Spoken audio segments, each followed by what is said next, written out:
Matthieu 28, verset 1. Après le sabbat, à l'aube du premier jour de la semaine, Marie de Magdala et l'autre Marie allèrent voir le sépulcre. 2. Et voici, il y eut un grand tremblement de terre, car un ange du Seigneur descendit du ciel, vint rouler la pierre et s'assit dessus. 3. Son aspect était comme l'éclair et son vêtement blanc comme la neige. Amen. Yes. Matthew. Orí kejìdínlọ́gbọ̀n. Ẹsẹ̀ ìkíní. Ní òkú ọjọ́ ìsinmi. Bí iye ọjọ́ kìíní ọ̀sẹ̀ ti bẹ̀rẹ̀ sí mọ́. Màríà Magdalene àti Màríà kejì wá láti wo olùdókì náà. Ní òwúrọ̀ kùtùkùtù. Très tôt le matin. Ọjọ́ ìsinmi. Le jour du sabbat. Bí àwọn náà ṣe wá sí ilé àwọ̀ yìí. Comme la façon dont nous sommes venus ici ce matin. Àwọn kẹ̀ tí wọ́n ṣáájú àgbo ẹ̀sìn. Nous-mêmes sommes déjà arrivés avant 9h. Eux étaient arrivés avant 9h. Parce qu'ils savent que la parole de Jésus, c'est la vérité. Au titan, mais ça ne s'est jamais produit. Dès qu'il va parler, puis ne vont pas trouver ça ici. Très tôt le matin, ils sont allés voir, ils ont enterré Jésus. Que c'est vrai ou bien c'est faux? Est-ce qu'il est ressuscité comme il a dit en vérité?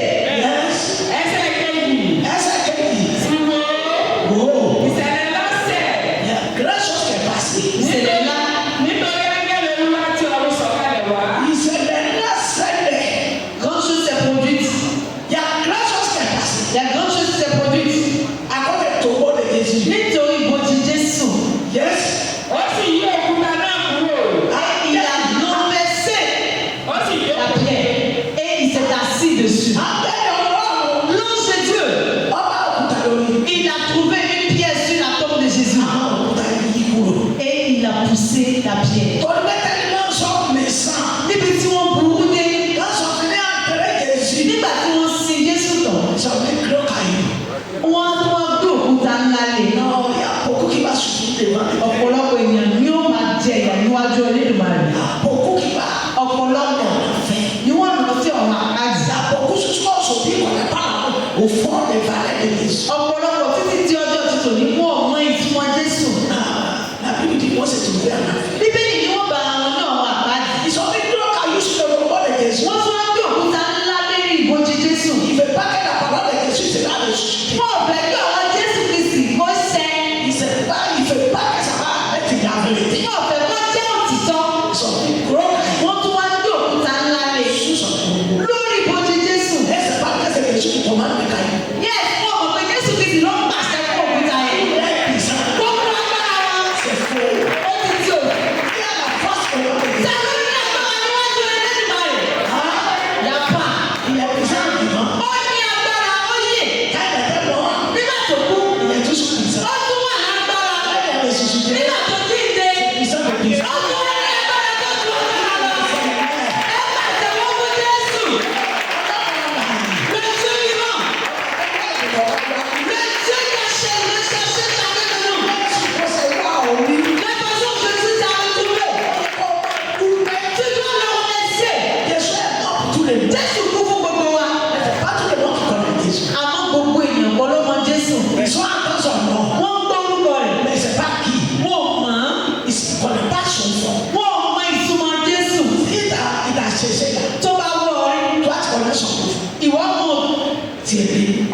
Il est assis.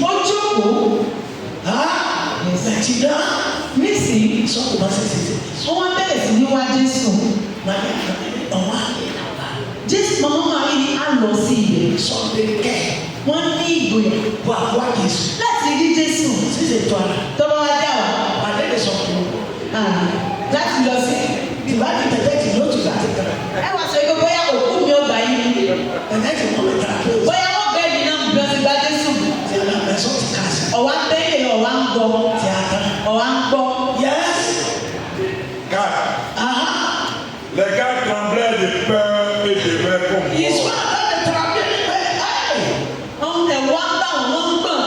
Yes. 5. Maintenant, puis la parole est due aux femmes. Pour vous, ne craignez pas, car je sais que vous cherchez Jésus qui a été crucifié. Amen.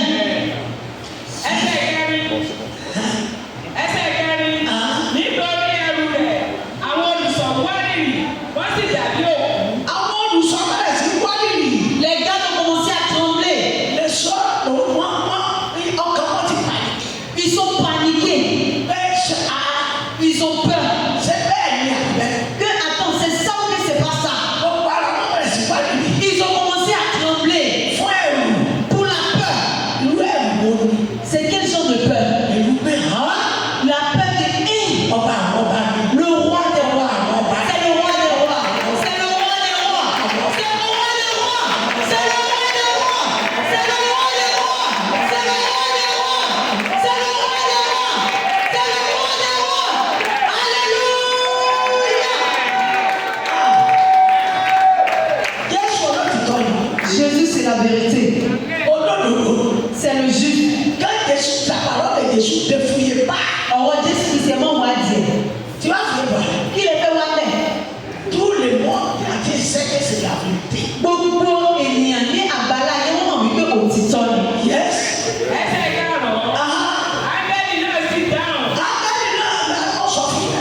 Èló ń ṣe àdí. Ó sì fi fún àwọn obìnrin náà pé ẹ má bẹ̀rù. Ẹ má bẹ̀rù kí lè wá. Nítorí èmi náà pé ẹ̀yin wá Jésù tí a kà má gbélébùú. L'homme a suspecté, il sait déjà que c'est Jésus qu'ils sont en train de chercher. N'ayez pas peur, mesdames, messieurs. Parce que je sais que c'est Jésus que vous êtes venus chercher.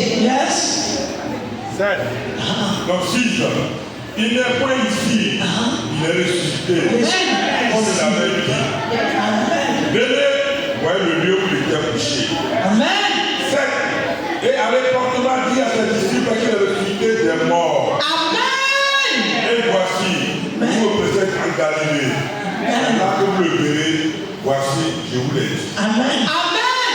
Ẹsẹ̀ ìkẹfà. Èsì níyì.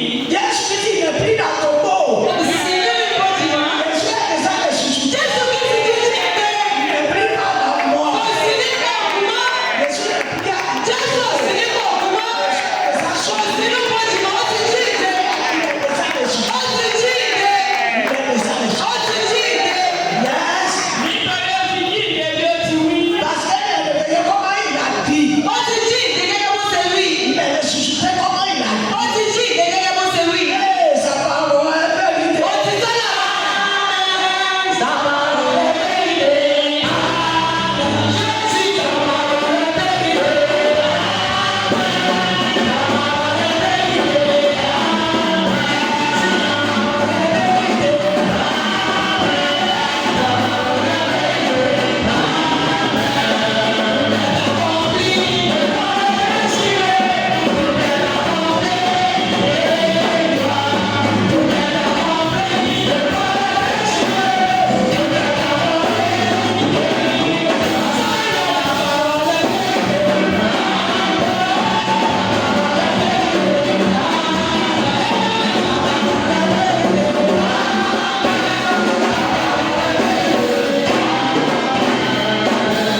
lọ́sọ̀ yìí kò sí nínú ibojì mọ́.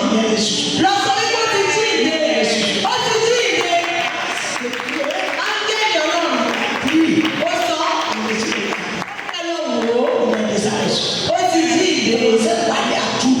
ẹ mọ sọ náà kí. bí gẹ́gẹ́ bí mo ṣe sọ fún ọlọ́run yìí. àwa tá wà níbí.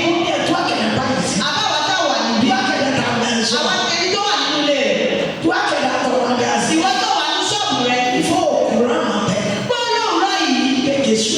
pé Jésù ti jí ìdè. kò sí nípò òkú mọ́.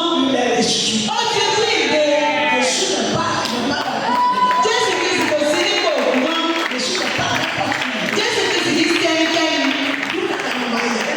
ó gbóhùn ìtẹ́. gbogbo wọn kú. wọ́n sin wọn. màmá tó kú. wọ́n sin. kò tí ì jí ìdè. àmọ́ Jésù Kristi jí ìdè. Oui.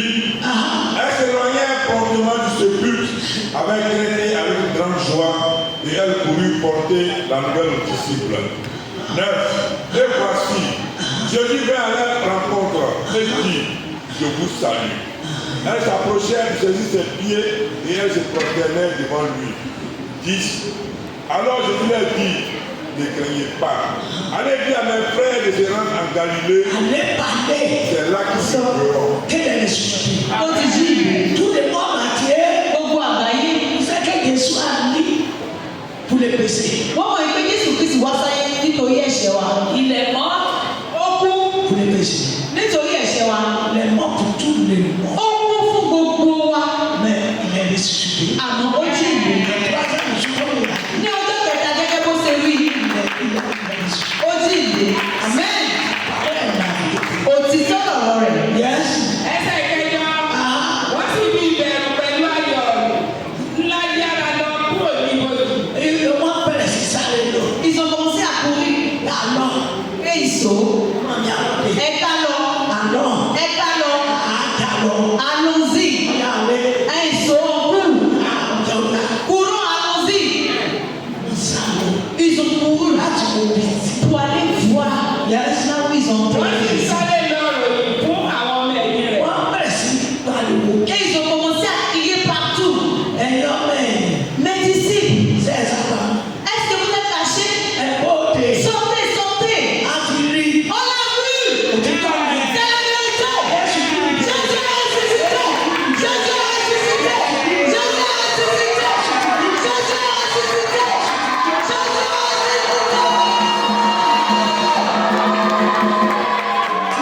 Encore. Maman parle sur l'homme. Jésù Kristi kú fún ọ. Ọjọ́ kẹta ó padà jí. Kò sí nígbà òkú mọ́. Jésù Kristi kì í ṣe ẹnikẹ́ni. Fáyé lọ fún Jésù. Tó bá fẹ́ kí orí ìgbàlà. Jésù Kristi ní solution. Jésù Kristi ní solution. Jésù Kristi ní solution. Kò sí solution mi níbí kan. Òun nìkan ní solution. Fáyé lọ fún Jésù. Nous serons heureux. ẹsẹ̀ ìkẹsàn-án. Bí wọ́n sì ti lọ sọ fún àwọn ọmọ ẹ̀yìn rẹ̀. Wò ó, Jésù pàdé wọn. Ó sì wí pé àlàáfíà. Wọ́n sì gbà ní ẹsẹ̀ mú. Ils sont allés dire à ses disciples. Jésus est arrêté. Le témoin est arrêté. Le témoin est arrêté. Le témoin s'est démontré. Qu'est-ce qui s'est passé? Wọ́n sì gbà ní ẹsẹ̀ mú. Ils se sont prosternés. Wọ́n sì tẹríba fún un. Ils se sont prosternés pour lui. Papa, c'est toi. Nous te remercions le Seigneur. Ẹsẹ̀ ìkẹwàá. Nígbà náà ni Jésù wí fún wọn pé.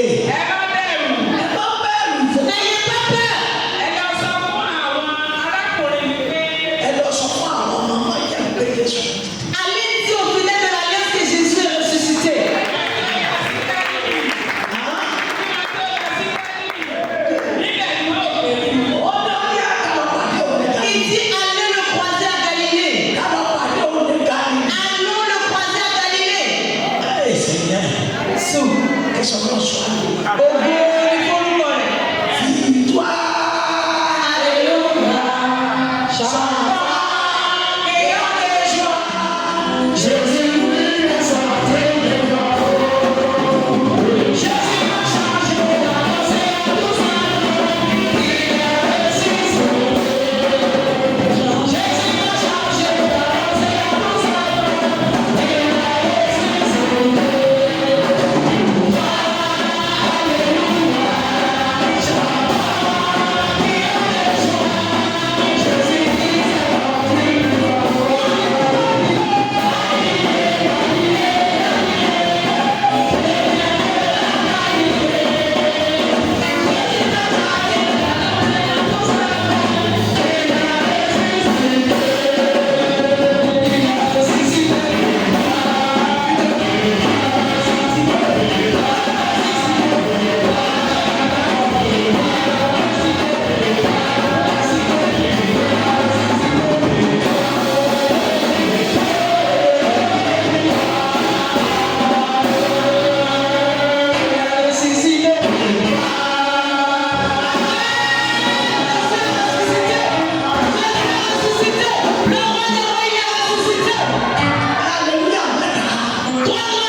Asseyez-vous tranquillement, joie et plaisir.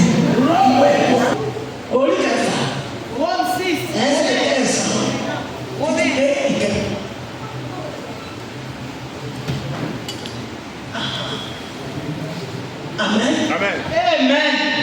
Amen. Rapidement, s'il vous plaît. Mais on va nous. Mais maman n'est pas pressée. Hein. Il can do that now. Elle n'est pas pressée du tout. We're wrong. On est les frères. Chapitre 6, De 9 à 10. Romains 6, verset 9. Sachant qu'il s'est ressuscité des morts ne meurt plus, la mort n'a plus de pouvoir sur lui. 10. Car il est mort, et c'est pour le péché qu'il est mort une fois pour toutes. Il est revenu à la vie, et pour c'est pour Dieu qu'il vit. Amen. Yes. Rome orí kẹfà. Rome orí kẹfà. Ẹsẹ̀ ìkẹsàn-án. Ẹsẹ̀ ìkẹsàn títí dẹ́kẹ̀wá. Nítorí àwa mọ̀ pé bí a ti ní Jésù Kristi dìde kúrò nínú òkú, òní ikú kò ní ipá lórí rẹ̀. Bí Jésù ti tẹ̀ kí ìdè ló kó. La personne de Jésus-Christ est ressuscité des morts. Ikú kan ò lè kú kókó. Il ne peut plus mourir. Jésù ò lè kú fún ọ. Jésus ne peut plus mourir. Ikú rẹ̀ ọ̀bá tó ọ.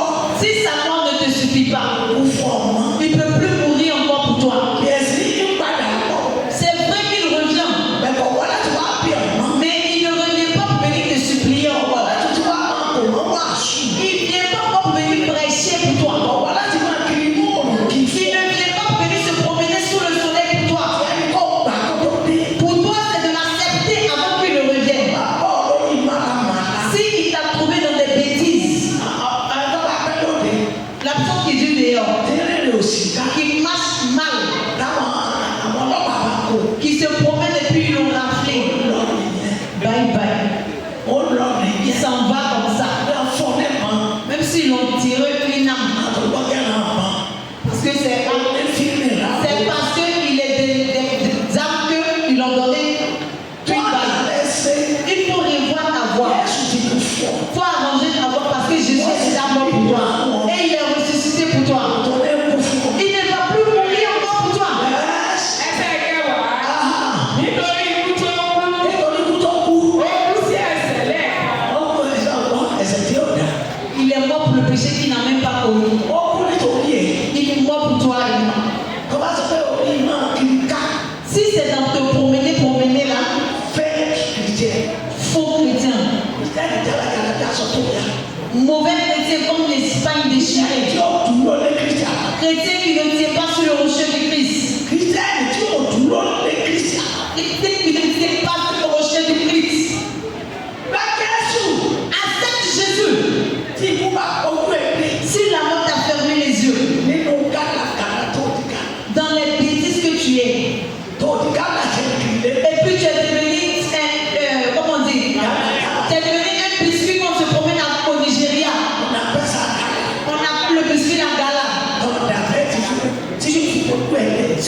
Et puis tu attends son arrivée. Et tu es en train de faire les conneries encore.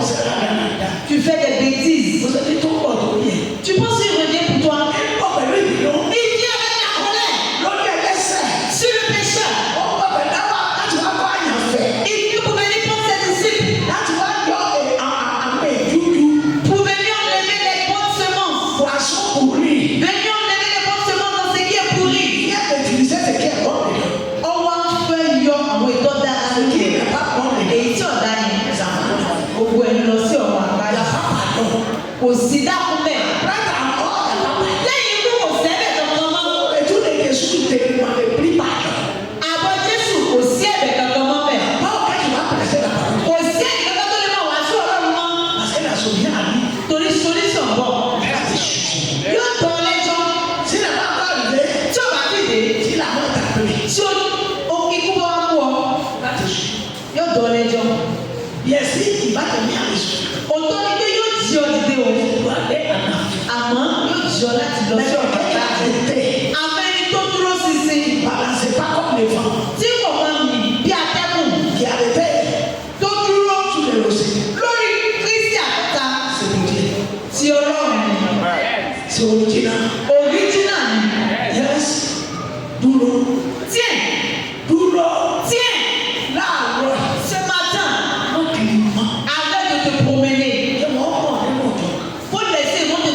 Tu ne sais pas.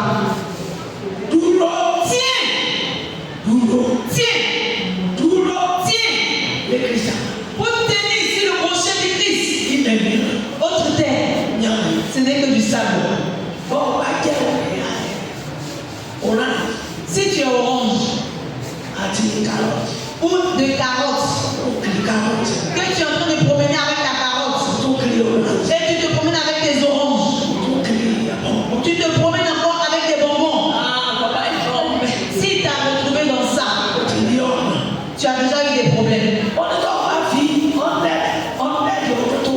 Il dit même si tu as pris 1000 ans pour le servir, si tu as échoué en 1 jour, tu as échoué devant lui. Il faut te préparer. Jésus ne va plus mourir pour toi. Il ne va pas revenir pour mourir pour toi encore. Il revient. Il revient avec le jugement. Il revient. C'est qu'il dit ça va se produire. Pour aux personnes qui ont tenu avec lui. C'est pas la même chose pour tout le monde. C'est pas les personnes qui tiennent. Promets à Dieu. Pour toi qui tiens. Ce n'est pas n'importe qui. Tu peux blaguer l'être humain, mais tu ne peux pas blaguer Dieu. Tu peux te blaguer toi-même, mais tu ne peux pas blaguer Dieu. Il faut tenir. Il faut tenir. Il faut tenir pour que tu puisses vivre. Jean 11, verset 25. Jésus lui dit, je suis la résurrection et la vie. Amen. Celui qui croit en moi vivra. Amen. Quand même qu'il serait mort. Amen. 26. Et quiconque vit et croit en moi ne mourra jamais. Amen. Crois-tu cela? Amen. Amen. Vous comprenez ou pas?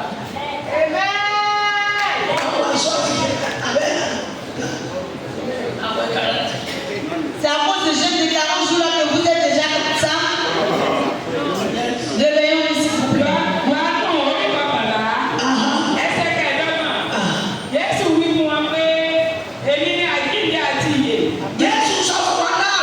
Jésus nous dit ce matin.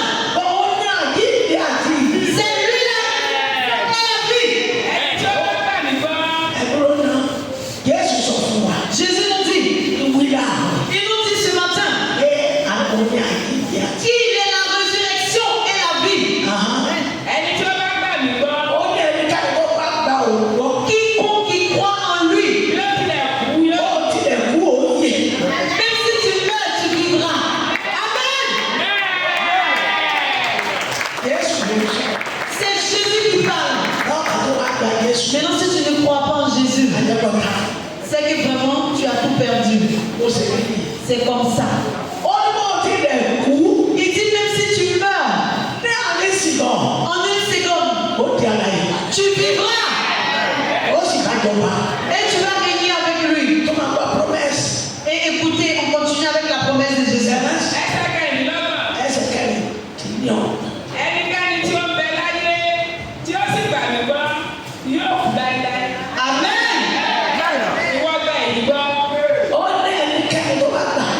Quiconque qui croit en lui ne mourra jamais. Il vivra avec lui pour l'éternité. Appelle le nom de Jésus. Je crois. Parce que je crois en lui. Au nom du Père, et du Fils, et du Saint-Esprit. Et sa grâce. Croyez maintenant qu'ils ne mourront jamais. Nous, les fidèles de l'Alliance, nous ne mourrons jamais. Regardez cette grande promesse que nous fait Jésus. Sa parole est vivante. Quand la parole sort de la bouche de Jésus, ça ne ment pas. C'est la vérité, sa parole. Promise là. Ce n'est pas un homme qui nous a promis. L'homme de la vérité. Et il c'est lui qui nous promet. Et ça sera ici.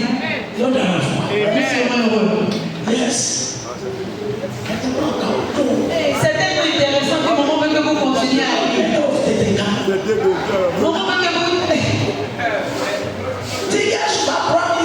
Si Jésus t'a promis avec la vie, et puis si la vie ne te suffit pas, qu'est-ce qui te suffit encore? Pour moi, c'est la vie. Je ne crains rien. Je ne crains rien. Car lui qui m'a promis, il a déjà avalé ma peur. Il a déjà avalé ma peur. Sa parole est vérité. Quand il dit, c'est ainsi que ça se passe. Parce que je crois en lui. Jésus m'a déjà arraché dans le mensonge. Il m'a arraché dans le péché qui n'a pas de vie. Il m'a arraché dans la religion qui n'a pas de vie. Ben, la religion qui n'a pas de sens. Tu es là, la religion de nos pères. Ton quel père? Si tu restes avec tes papas, tu es perdu. Tu n'as pas besoin de personne. Jésus-Christ l'a dit. Parce que c'est ce que Jésus-Christ dit que Dieu veut. Dis-moi, toi tu as arrêté sur quoi?